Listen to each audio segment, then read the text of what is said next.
সম্প্রতি হিন্দু মহাসভার প্রতিষ্ঠাতা শ্যামাপ্রসাদ মুখার্জির জন্মদিন পালনের এক অনুষ্ঠানে বিজেপি পশ্চিমবঙ্গ রাজ্য সভাপতি শ্রমিক ভট্টাচার্য 1940 সালে মোহাম্মদ আলী পার্কে এক নির্বাচনী জনসভায় প্রসঙ্গ এনে নেতাজি সুভাষচন্দ্র বসু প্রতিষ্ঠিত ফরওয়ার্ড ব্লকের সদস্যদের গুন্ডা আখ্যায়িত করার ঘটনায় তীব্র বিরোধিতা করে আজ শিলচরের রাঙ্গিরখাড়ি স্থিত নেতাজি মূর্তির পাদদেশে প্রতিবাদী কার্যসূচি পালন করে এআইডিএসও কাছাড় জেলা কমিটি। সুভাষচন্দ্র বসু আমাদের হৃদয়ে আছেন, থাকবে। সুভাষচন্দ্র বসু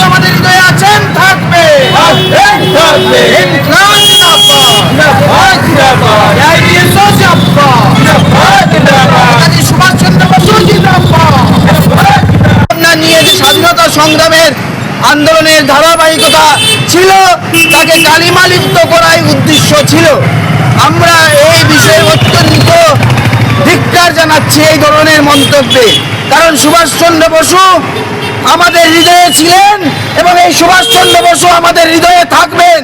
এটাকে কেউ কালিমালিপ্ত করে সুভাষচন্দ্র বসুকে মুছে দেওয়া সম্ভব নয় এবং সুভাষচন্দ্র বসুর বিরুদ্ধে যতই কুৎসা রটানো হোক আমরা তা ধিক্কার জানাবো এবং সুভাষচন্দ্র বসুর আদর্শকে আমরা গ্রহণ করে আমরা ছাত্র যুবকদের মধ্যে পৌঁছে দেব। এই যে অপমানজনক মন্তব্যের প্রতিবাদে গোটা দেশে আমরা আজকে নেতাজি সুভাষচন্দ্র বসুর মূর্তির পাদদেশে দাঁড়িয়ে আমরা এই প্রতিবাদ দিবস পালন করছি এবং আমরা জনগণকেও বলছি তার ধিক্কার জানিয়ে আপনারা এগিয়ে আসুন এবং সুভাষচন্দ্র বসুর চিন্তাধারা আরো দিকে দিকে ছড়িয়ে দিন। এই কথা বলেই আমার বক্তব্য শেষ।